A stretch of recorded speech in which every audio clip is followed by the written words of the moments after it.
What's going on, everybody? Welcome to the Rockling Road Show. I am Alvie. And I'm the 1-3, baby. Coming to you live from the headquarters of the Rockling Road Show, the 1-3 bar. We were laughing because 1-3 was getting ready, and I didn't think he'd be ready in time, and he literally classed his last his clip as the intro music was fading out. So he did it. He did a good job. So I got there, man. It was pretty cool. All right. So welcome to the show. Say hi. Let's have some fun tonight. We got a couple cool stories. I think so. We've got we'll get there. We got one story that I think is going to spark a lot of conversation, which is kind of the point, and hopefully everybody has some fun with us tonight. So they're the speaker on this. Yeah, you already did. So, and then also for those that aren't in the Tampa Bay area. If you hear some rumblies in the background, we got some weather coming through. So hopefully we stay with everybody today. We don't lose any power or anything like that. Look at that, HD's on already, man. That's the hope anyway. So HD, what's going on, brother? All right, let's pay some bills and let's start having some fun tonight. I got my glasses on so I can actually read this there really you good. Brought to you by Misfit Metalworks. Misfit Metalworks offers CNC plasma cutting, welding, metal fabrication, prototyping services, as well as laser engraving. Maybe I should speak more clearly.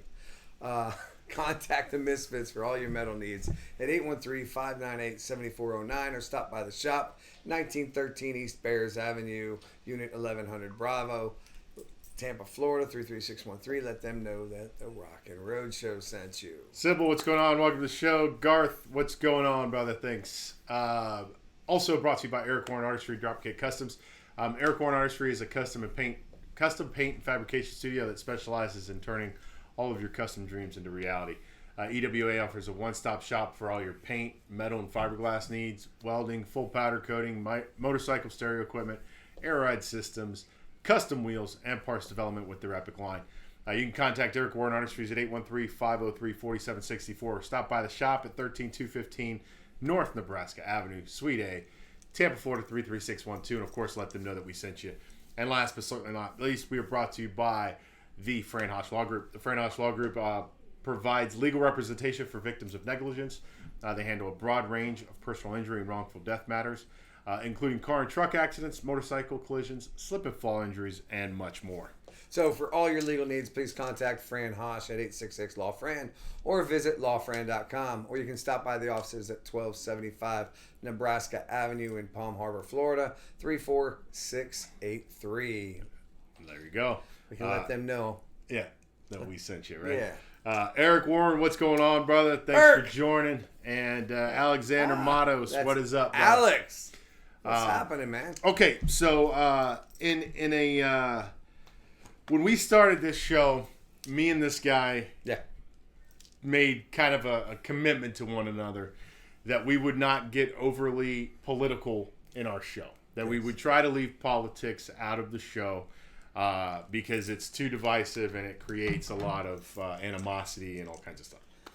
That being said, we're gonna get a little political tonight. That much, but it's only this much. Just a little bit. It's not that bad. It's not horrible. Howie, what's going on, brother? Thanks for joining. So as you guys can see, going across the ticker there, the cancel culture may have come for our good friends over at Indian Motorcycle. Yes. Okay, so Indian Motorcycle, should they change their name? Okay? When I heard this, I'm thinking, yeah. I was thinking, and this is just me, that because it's, people were saying, hey, you all are owned by a Canadian company. You really can't be, Indian and American motorcycle. I mean, even though it is built here in America, it is. All your inner hatred for Indian Motorcycle came out, and you're like, finally, I have won the battle. I thought I was going, man. I thought this was going to be such a super happy day, but no. So, in this strange world we live in, people are getting offended at an alarming rate. And like I always say, if you're offended by something I say or something I do, that's your fault. Okay? It's your fault for being offended because that's an emotion and you chose to do that, use that emotion. That's not my fault. That's on you. So now off my little stage there. as many of you remember, the Washington Redskins have now, they changed their their offensive name. They want to change it to the Washington Football Team. And then that later date, it'll be changed to something less offensive in the future. In December, Cleveland Indians announced that they were changing their name to a non-Native American based name. This is one of the Major League Baseball's longest, oldest teams. Been running 1915. Yeah, they've been named the Indians since 1915. That is just ridiculous. They've moved around different places. They were in Boston and Baltimore, I think. Cleveland now, and it's just why are they changing? So 1915. Earlier this month, the Cherokee Nation for the first time asked Jeep to stop using the tribe's name on its vehicles, a practice that goes back to 1974. So, what is the fate motorcycle company that, predates both of these causes? I mean, what's going to happen? So that's the real question, right? Eric saying should have never restarted Indian. I think Eric falls into line with One3. I'm okay. I like the Indian brand. I think they make great bikes. We've had this discussion many times. But as it pertains to this, cancel culture. Yes. Yeah, exactly, right? Cancel culture has kind of become the norm for America lately. It's ridiculous. Cancel culture and the movement for the appropriation of Native American culture is picking up steam in the U.S., right? And it's not just appropriation of Native American culture, it's appropriation of cultures all over the place, right? Right. Indian motorcycle finds itself in a very precarious situation. We live in a butthurt society. We most certainly do. Yeah, we do. Yeah, so the position that they're in right now is, so Cleveland, right, the baseball team, the Cleveland Indians changed their name, and it set a precedent for names similar to that, right? Right. The recent conversation between the Cherokee Nation and Jeep has now set an industry precedent. So now both of these combined bring Indian motorcycle into the spotlight of scrutiny because you have the name and you have the industry, right?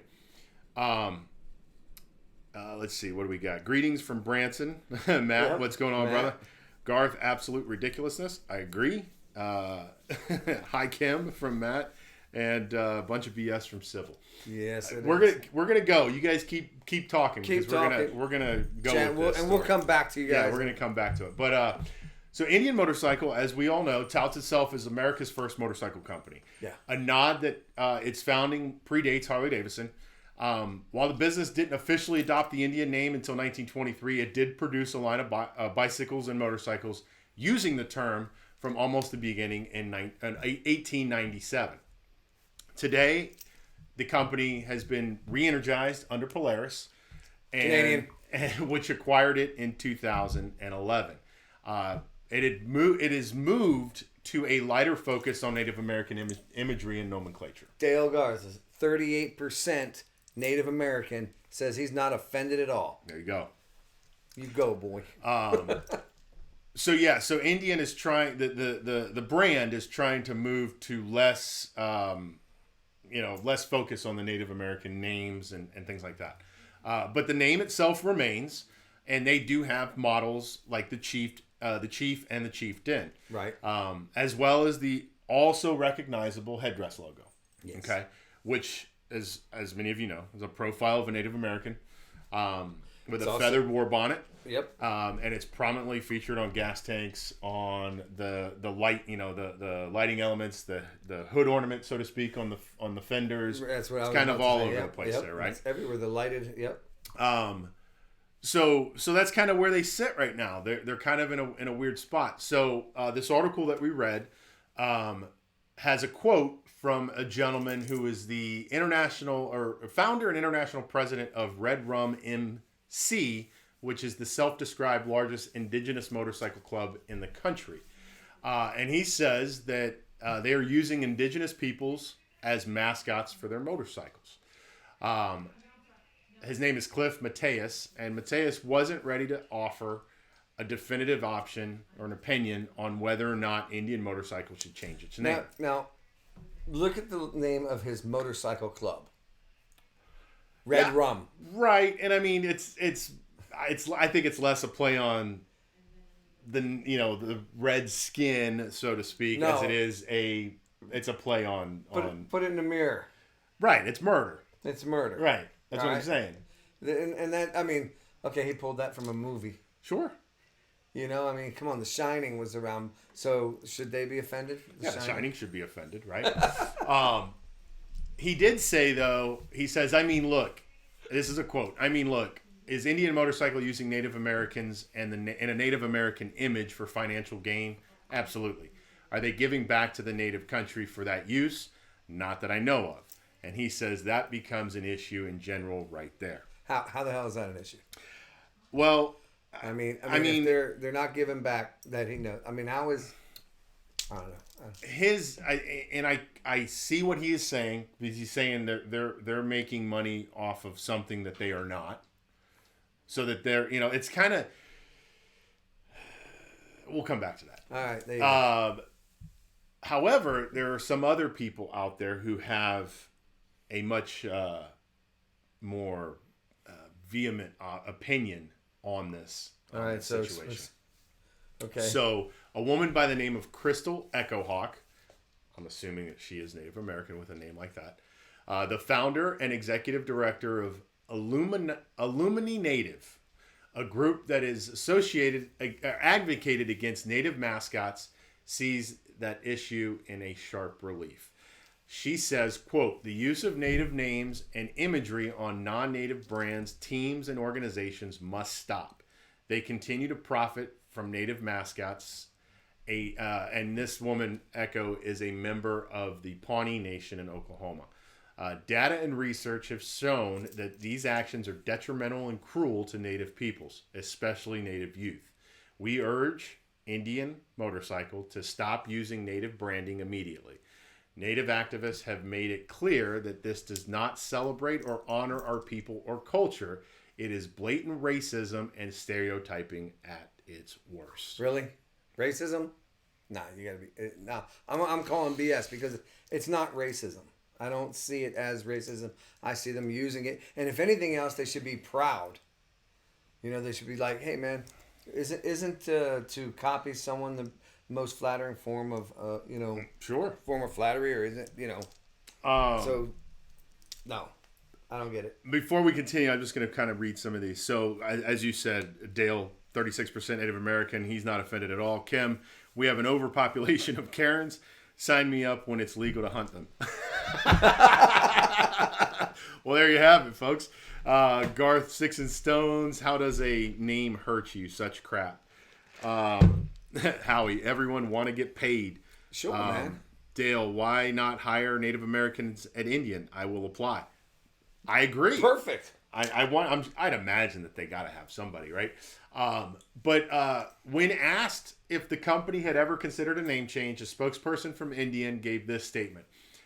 Quote, since we acquired Indian in 2011, we have worked to honor the hallmarks of this iconic brand while representing our riders and the communities we serve. Like any respected brand, we are actively listening, learning, and communicating with all stakeholders to determine the best path forward for our brand. Right. A very political answer from a organization. That's exactly. I shouldn't say political. A very PR answer, right? Right. Just kind of coats everything and says, "Hey, look, this is what we're thinking. We're not really doing one way or the other." Blah blah blah. Blah. So, and Mateus did say that the company had previously reached out to get his opinion on the issue. While Indian Motorcycle declined to confirm those talks or any potential outcomes from them, due to their confidential nature, of course. I mean, they can't be like throwing the... Yeah, we talked to them last week. Yeah, right. So, when asked specifically if the company currently has any relationships with Native American groups or organizations, the spokesperson said, quote, we are committed to engaging Native American communities through advocacy and partnership, unquote. Yeah.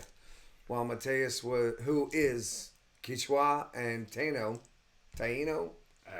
you I said apologize. those both better than I think I would have. So I'm sorry if I messed your name up. I really didn't mean to. Anyway, he was hesitant to draw a line in the sand himself. He did not explain the complicated situation Indian Motorcycle presents in his club and community. On one hand, some Native Americans have latched onto this nostalgia, like I said. Mm-hmm. They embodied the heritage, brand. A lot of natives buy Indian motorcycles, he said. Quote, we've kind of adopted the Indian motorcycle into our own genre at our own presence. They want it. They want it.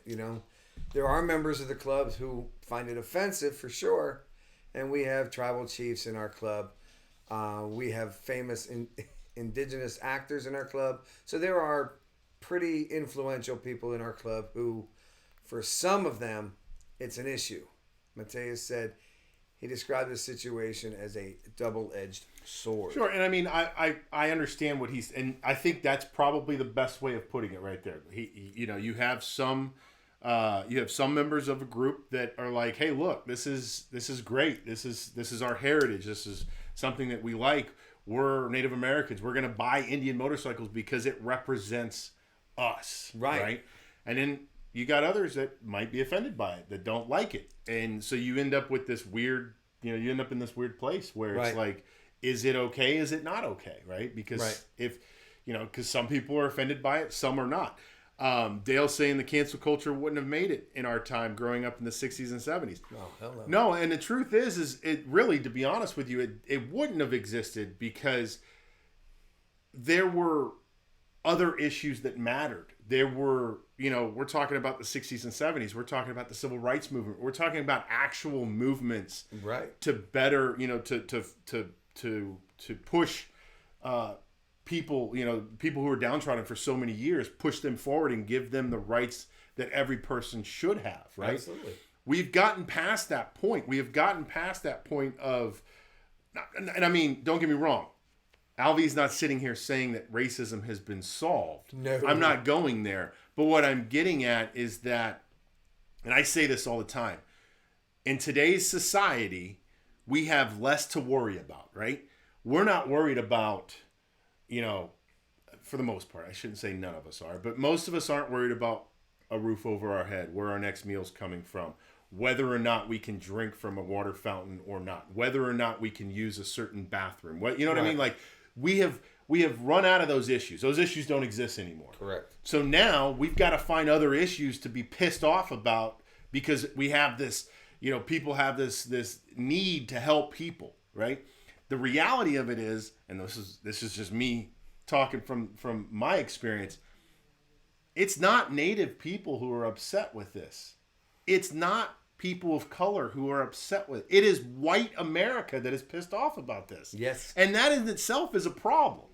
It is a big problem. I mean... And again, I'm not sitting here telling people that, that racism is done and we should just move on. And I'm not sitting here saying that there aren't some Native people that are upset with, with imagery being used. Right, but the reality of it is, if you go back and you look at some of these stories that come out, it's not the Native peoples who are going to these organizations saying we need to change your name, And no. I mean, it goes down, like, where does it end? That's why I wanted to bring this up, because it just gets to a point of, it's like, where does it end? Is there an end in sight? We've gone, and again, we're gonna get political, but we have gone from, meaningful arguments and meaningful change in the world to children's books aren't inclusive enough, to cartoons.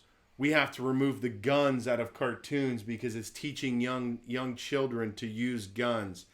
We're taking Pepe Le Pew away. Come on, man. It's getting to a point where it's like, can we just stop? Can we just sit down, look at each other, and realize that we're arguing stupid shit when there's still stuff in the world and even in this country that are still effed up beyond belief. What were the awards that were on the other night? Oh, the Grammys. Okay, so the Grammys were on, right? They had just removed Pepe Le Pew, right? That night, one of the top songs in America, number one, was called WAP. Mm-hmm. That is a wet ass. Something. Yeah, we won't say that P word, but everybody knows it. But it's like, are you kidding me? And you got two girls dry humping on stage. Yeah, I mean, it's that wasn't cut. That was good for TV. Look, the reality of it is this: if the narrative, if it doesn't fit the narrative, then it's not good. Right. And that's really all it comes down to. The reality of it is this, right? Well, I'm going to finish reading the story, and then we'll discuss here. But the more positive edge is what non-native people prefer to focus on, right? And right. I think that's where what we're talking, right? Defending Indian motorcycle, as well as sports mascots and other branding that relies on Native American culture. We're celebrating them, as the line goes. But Dr. C. Richard King, a professor at Columbia College in Chicago who studies racial politics of culture. See, let me rewind. I'm going to go back to something real quick. The problem in America is that we have a doctorate in racial politics of culture. That's where the country went wrong. That guy has nothing else to do besides study stupid shit like this. He can't do anything with that degree. He cannot go into America and get a job anywhere with a doctorate in racial politics and culture. So what does he do? He sits down behind a desk, pushes up his glasses, and he writes up a paper about dumb shit like this. Okay. Off my soapbox. What did he say? He explained that even so-called positive depictions can be harmful. He says, I can't speak on the word Indian itself, but psychological studies have demonstrated that stereotypical images have negative impacts on how American Indian youth think about themselves and their communities. That even positive stereotypes have these effects.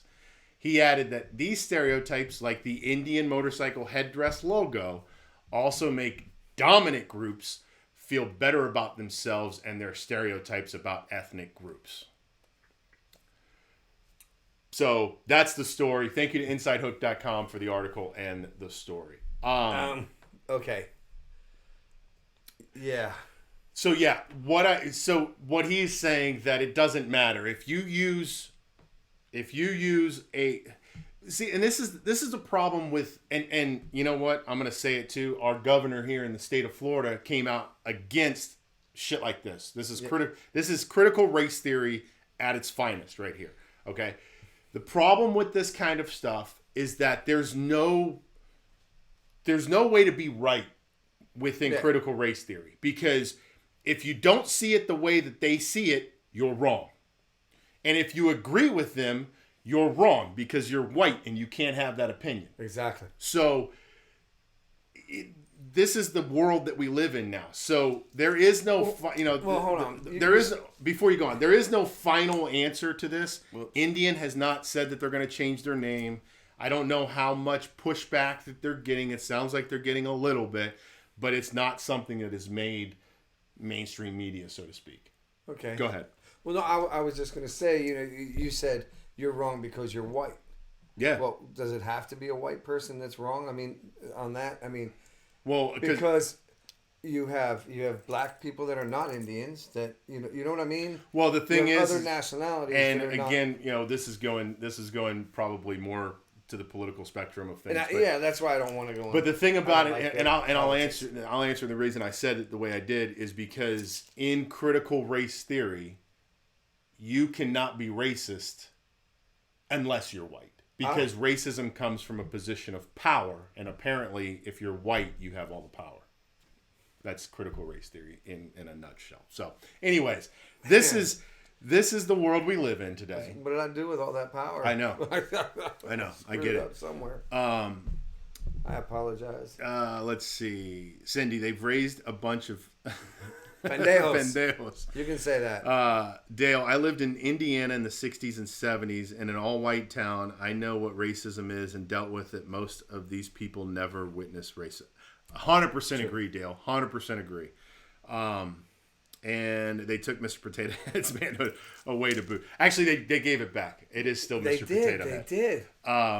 But Dale, I mean, it's awesome that we have Dale here because Dale, Native American, and I'm assuming, and I'm assuming, so now I'm racist, right? But yes. I'm assuming Dale has some Mexican American in him as well. I'm assuming Garza. But yeah, so I mean, I can imagine him growing up in Indiana, in the whitest state in America. Only because I go up there quite often. But yeah, I can imagine in the 60s and 70s, he probably had a rough time as a kid up there. But and like he said, these people don't understand what real racism is. No.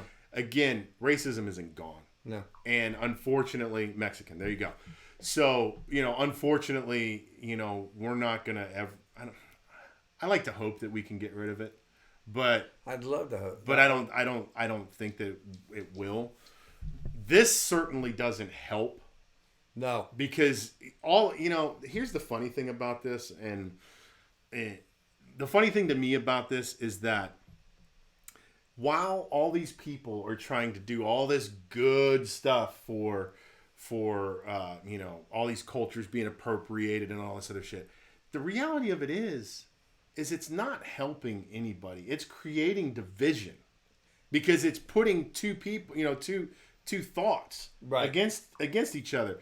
Where the reality of it is it should come from from the native peoples to say, hey, this is messed up. We don't right. like this. You need to change it. Then in that case, okay, we'll start looking at it. Which is how the Redskins name got changed. Obviously, the Redskin name could be interpreted as racist, right? I guess it could be. And I get, I wouldn't know. I get where they're coming from on it. However, there's a lot of Native American people that loved that name, that loved that team. Yeah. So I mean, it's a lot of weird stuff. Isn't that your favorite team? It is my favorite team. Huh. And it just goes really weird because it just goes to a weird spot because again, we're being offended by a name. We're being offended by a logo. Right. Like, we're not talking about a company that builds motorcycles and puts swastikas on them. Like, that I could understand. That's racist, right? That's a hate, and I know we could go into what the swastika actually stood for prior to it and everything else. I get that. But it was actually good luck. But I know. But it was co-opted and it is now no longer cool. Just like the Hitler mustache, right? Right. Oh, no, Charlie Chaplin wore it, it was great. Hitler owns it. Yeah. That's it. You can never wear that mustache again, right? There's certain things in history that, white, I saw Dale with KKK, right? Right, yeah. White sheets, pointed hats, all you can't do that. Those are images of hate. Yes. Those are images of racism. But an Indian head with a war headdress on, how in the hell is that a racist symbol? I'm sorry, I just don't get it. You got to ask Crystal. I just don't get it. Yeah, right. Dale, no black people lived in our town. Hey, I believe it. I've been to parts of Indiana where you're like, yo, are there any black people? Well, you know what? There's a lot of Amish up there too. I can say that I was on the receiving end of some racism before, and they thought I was black.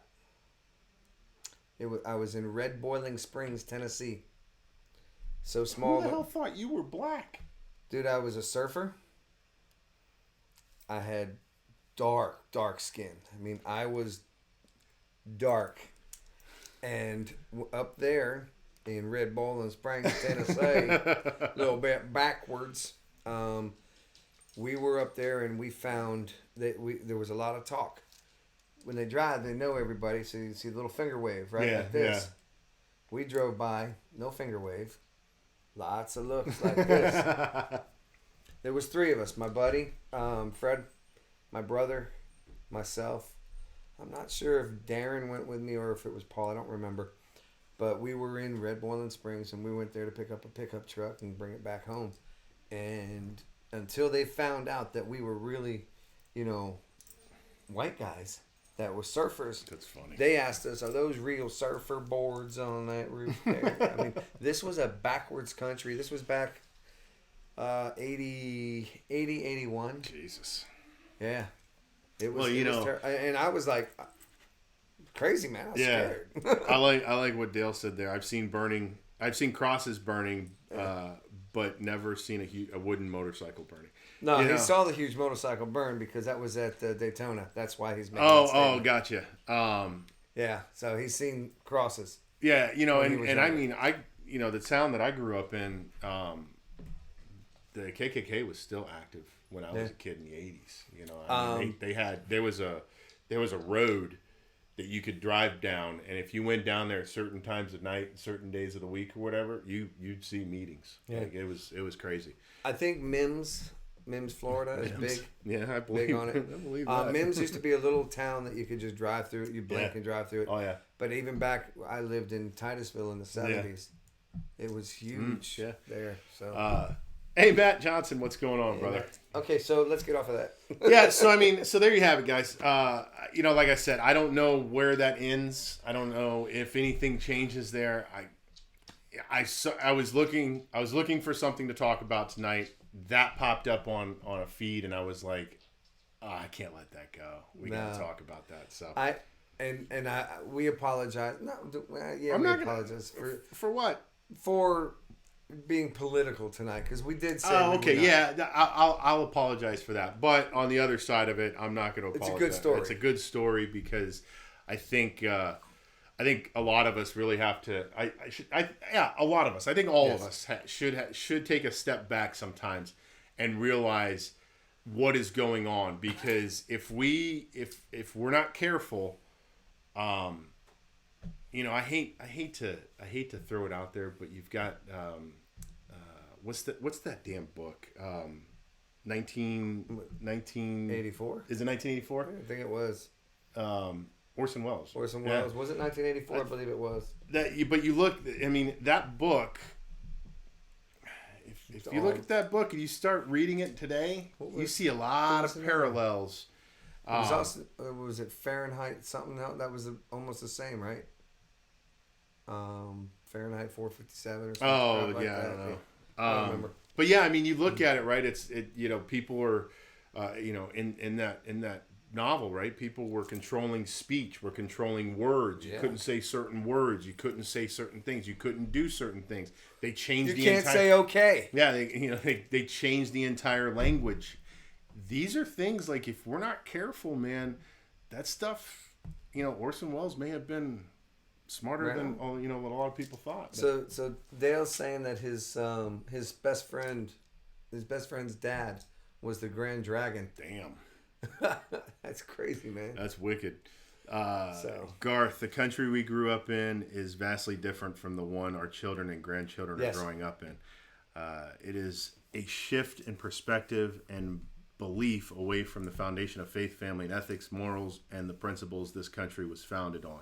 This is enabled by the leadership in Washington today. Sad to see. Hopefully it can be reversed. And with that too, I think I want to say, it's okay to change. It's okay to evolve.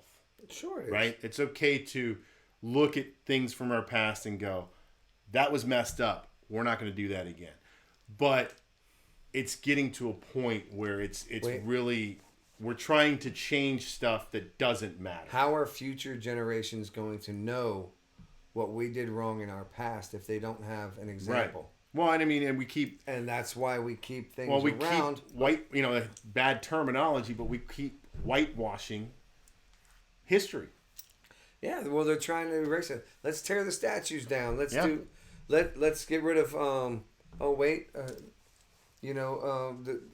the Jewish thing that never happened, No, the Holocaust. The whole Holocaust happened. And again, it's just one of those things that I wanted to bring up because it's a good... That's getting too political. Yeah, it's a good talking point, and like Dale says, it needs to be talked about, because, like I said, man, if we're not careful, Thanks, Garth, for fact checking us there. But if we're not careful, it's George Orwell. 1984.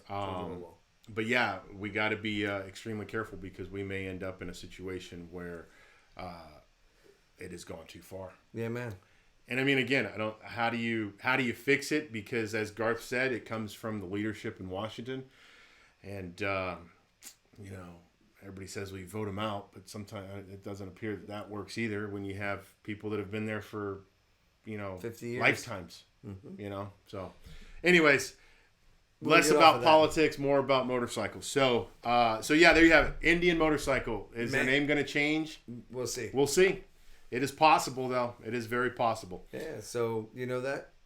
So off of a really shitty conversation to one that starts out shitty, but it actually has a very good ending. Yeah. What we're talking about is Europe's highest motorcycle museum, supposedly going to reopen in winter 2021. That's the end of this year? That's the end of this year.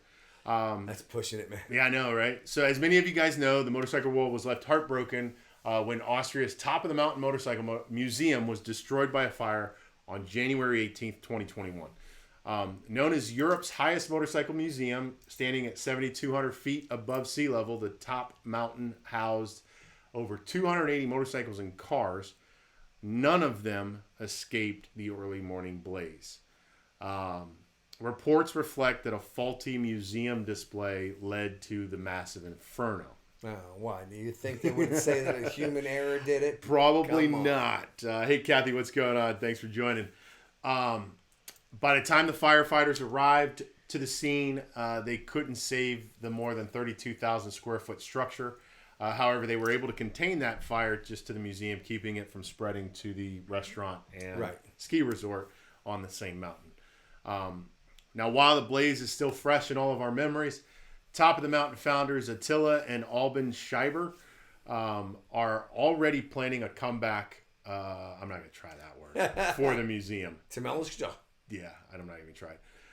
Quote, this is a quote from the brothers. We want to offer more than a world of experiences. The goal is to offer something that is also non-motorcyclist.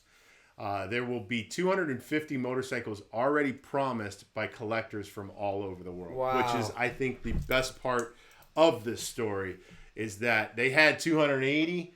Now they're getting 250 donated to them by other people. Prior to the fire, the Schreiber brothers had plans to further expand the sprawling museum. The pair will now leverage those blueprints to reconstruct the Paseo del Rambo. When I read this the first time, I saw Rambo. The Paseo del Rambo facility along with the drafted expansion. So they're basically going to rebuild what was there and then continue with the expansion they had already planned. The enormity of the project isn't stopping the Schreibers from setting an ambitious goal of reopening by winter 2021. With the future museum hosting collectors' motorcycles from around the world, safety will also be one of utmost importance. Well, yeah, I mean, after the damage that happened during, what was it, January's blaze, the plan should include some sort of fire retardant building materials. I'm sure advanced fire sprinkler systems. Yeah. This is a very, very ambitious goal, to say the least, to get it done by the end of the year. But hey, if it's gonna happen, man, it'd be awesome. But to be back in less than 1 year, it's gonna be pretty cool, man. Yeah, and I think a lot of us too, had we known it was gonna be back in 2 years or less than a year, we'd been a little less heartbroken 2 months ago. Absolutely. But I don't think I would be less heartbroken because I tell you what, man. Yeah. You had irreplaceable motorcycles. You will never, ever, and there were probably some it's done. That motorcycle is gone forever. Right. We'll never see that style again. I get that. Except in pictures. Yeah. No, I'm with you on that. The cool thing about this whole deal though was that 250 people outside of from all over the world stepping up to help these guys out. So. 250 motorcycles. There could be several. Like I know in the first museum there were several that were from one guy or one group. Yeah, and could you imagine losing like those priceless bikes? Oh, dude, I can't even imagine it. I'm looking. So March. So you figure August, what? September, October, November. I mean, December. we're looking at what? 4 months? 5 months? 6 months? 6 months. No, March, 7, 8 months. I mean, I guess it's possible. April, May, June, July, August. 32. So their old October, spot was November, 3,200 square feet. December. I'll tell you what. Don't get the people that built my house because they'll never get it done. But 3,200 square. I'm sorry. 32,000 square hundred. Whatever. Yeah, shucks. Words. And then expansion. So you're probably looking. Let's call it 50,000 square feet in 8 months. It can happen. Man. I don't know what the construction workforce in Austria looks like, but I don't know, man. We'll see, man. We'll see. All right, man, we're gonna air kicked off. It is a little warm in here. Hey, get inside. All right, we got company. Henry's wants it. Oh, the other one's coming too. Hold on. Out. Back it up. All right, so sorry you've seen me, but I gotta get these dogs out of here. We got dogs. Dogs are inbound. Who's home? So while the 1-3 is roping up the animals here, let's talk about some events coming up. So we've got Bourbon on Main Bike Night is returning to Bourbon on Main Thursday, March 25th. That is next Thursday, 6 to 10 over Newport Richie. 5-class bike show. We're gonna have cruisers, baggers, sport bikes, classics, everyday riders, and then we'll have a best in show.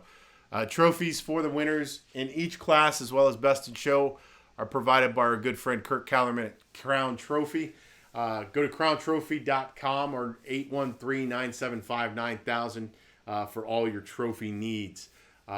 MC by us, of course. Live music by Legal Limit. And that's an event sponsored by the Fran-Hosh Law Group, Writer Now Magazine and TV, Constance After Dark, as well as yours truly, the Rockling Road Show. Awesome. They saw my jammies and everything, I'm sure. You're good.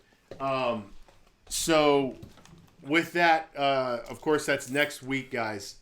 We will not be live in the traditional sense next week. Nope. We're still trying to figure out how we're going to bring you guys a show next week. We think what will probably happen is we'll have just a cell phone, and we'll just do a Facebook Live from the cell phone. So it won't have any of the logos or tickers or anything like that. But because I don't know how good the Wi-Fi actually is at that place. We'll figure it out. But we'll figure it out. If we can do a full show, sit down and do it, we'll do it. But hosting the event and doing... judging the bike night or judging the bike show and all that stuff, and we might not be able to get there. So no show in the traditional sense next week. But there will be a show. But there will be a show. We'll jump on and have some fun. Bring you guys to the bike night that can't make it out there. Yeah, so I think that'll be kind of cool. Next one is Ruckus on the Ranch, April 9th to the 11th. This is up in Brooksville. It's a 3-day concert, music festival, whatever you call it.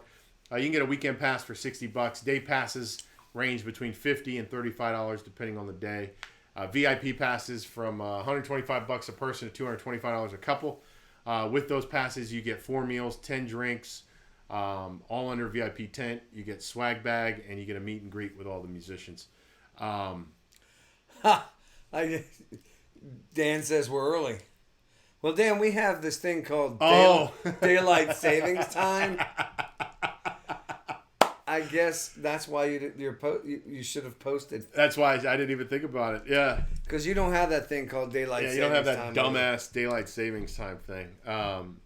No worries, Dan. That's funny. Wouldn't have ever thought about it. But this is what happens when you don't plan an event or don't plan your show out and put up a reminder for everybody. So yeah. That's on me. That's my bad. And then not last, but event we're both looking forward to doing. The 2021. I was about to say 2001. 2021 annual Boots on the Ground Poker Run and Concert is over in Jacksonville at the Flamingo Lake RV Resort. It's going to be Saturday, May 8th from 8 to 10. It's hosted by the American Legion Riders Chapter 9, the Flamingo Lake RV Resort, and Dick's Wings. The event is going to support Canines, bunch of organizations. Canines for Warriors, Project Vet Relief, Mission 22, the Florida Fallen Hero Memorial Fund, Wreaths Across America, and Trees for American Troops. We got car show, fun for the whole family. It's going to be a poker run as well. Live music by Jacksonville's best bands. And also performance from Jacksonville Firefighter Pipe and Drum Corps. Special guest, the Saluting Marine, Staff Sergeant Tim Chambers. And then Saturday, music all day from 8 through... It says 7. It's 8. It should be 8 to 10. The last band starts at 7. I screwed that up when I typed it up. But, okay. And then, of course... Well, wait a minute, because that day is also a very special day in our house. It's your birthday. No, my birthday's Sunday. It's on the 9th. Yours is the 9th? Well, the day after, so we'll party early. I get to share Mother's Day with all the moms again. I get it every couple of years, and that's awesome. No, it sucks. You don't get anything, do you? As a kid, it sucked, man. I grew up. It was my birthday, and then it's Mother's Day, and then I got older, and people's graduations are on my birthday. It kind of sucks. I have a weird birthday. And then, of course, we've got the September 11th ride, all to benefit Children's Burn Camp. Wow. We're in the process of talking to about 2 or 3, even 4 different locations trying to lock up lock one in and get it going so we can start advertising it, start figuring out how many vendors we can put in there, and start getting everybody together for this, because we want to make this thing a big giant event. We want this to be a huge event. Yeah, man, we're gonna make it huge because we want to make a boatload of money for the kids, man. For the kids, yep. Because that's really all that matters. All right. Now, before we go, I want to say a special congratulations to my brother. Okay. He made in the Air Force E8 Senior Master Sergeant. Well, Senior Master Sergeant, huh? Nice. Yeah. So, and from what I understand, it's very hard to do. Yeah. And that's what he did. So sweet, man. Congrats, Brother Wait. Yeah, he said his name is Josh, and he's number 1038. There's something about their numbers. They do something with the numbers because only so many were actually promoted. Oh yeah, I mean, I think there was only like always 12 or 1400. That's cool. And he was 1038 of that. Nice, so pretty cool. Let's see. Just kind of going back here. No, we don't have. Nope, we do not for daylight savings. Hope you're both doing good. We are, Dan. Thanks for that, brother. I appreciate it. Hope you like my sexy bike wash, Bobby. I did watch. Yes. Yeah. Hey, Sharpie, what's going on? The dog was cool. The dog was cool. And then Jim, Mr. Sharpie, good luck on your upcoming bike night. Thanks, Jim. Appreciate it, brother. Really do. You're going to join us? Yeah, right. Since we're talking cancel culture tonight, just change your birthday to the day that works best for you. I like it. Yeah, so my birthday's on Saturday then, since I don't have to share it with Mother. Well, just that way there you go. You don't have to share it. We're just going to call that your birthday. That'll work. Maybe we'll get you a few shots. No, we're not going to do that, though. Yeah, okay. So with that, guys, that's all we got for the show tonight. Yeah, I don't have anything else. And, sorry we didn't mention daylight savings and put a thing out there. Yeah, I gotta do a better job during the week. Why Dan wasn't on. I know. No, but I got to do a better job during the week to make sure that I schedule a show. So, Sharpie, it could happen. I hope so. But yeah, I'll do a better job of scheduling a show. That way, it gets put out there so that at least everybody knows that something's coming. But again, like we always say, the good thing about the internet is you can just go back and watch it. So that's right. Hope to see you, Dan. Hope to see you next time. And April 12th, England opens up. Awesome. Brilliant. That's awesome because, I'm going down there in September. Hey, guys. Great show from Kathy. Thanks, Kathy. Appreciate it. Dan, see you next week. Oh, Dan, Yeah, kind of, sort of. We're going to have a weird show next week just because of the bike night. So we'll be hopefully bringing everybody along on the bike night. It's kind of the way we're looking for it. Great show. Stay safe, everybody. Thanks, Garth. Appreciate it. Like we always say, don't forget, like and share the video. Share this with all your friends. Pass them on to your friends and family. If you didn't like the show, pass it on anyways. We don't care. Yep. Again, if you could visit the Rockling Road Show on YouTube, please do so. And throw a like on those videos to help us grow that audience over there. I have finally got the Rockling Road Show merch store on the website. So I will share a link. Or you can just go to rocklingroadshow.com and you can go there and look and click the store tab. And we got all kinds of stuff. We got t-shirts, tank tops, sweatshirts, hoodies, cool, coffee mugs, got all kinds of stuff, laptop cases, beer koozie, all kinds of stuff, man. So you guys can always go check that out. Rocklingroadshow.com. I think you can go rocklingroadshow.com/store. It'll get you there, or just go to the website and click the store tab. Other than that, man, no, I got nada. I got nothing. You got nothing. Dan says see you in September. Yes. HD, great show, guys. Thank you, HD. Thank you. Thanks for everybody that was hanging out with us tonight. We love you. Thank you. Sorry for the political show tonight, but sometimes it has to happen. But it'll creep into the show every once in a while. But anyways, I think we all had fun with it, and it is what it is, man. Absolutely. Good to go. Yep, I'm good. You guys keep. I was gonna say you're lying. You guys keep it rocking. We love you. I would have to say yours. I know. You drop it side down, baby. We'll see you next time. Bye bye. Thanks for hanging out. See you. Peace. Bye.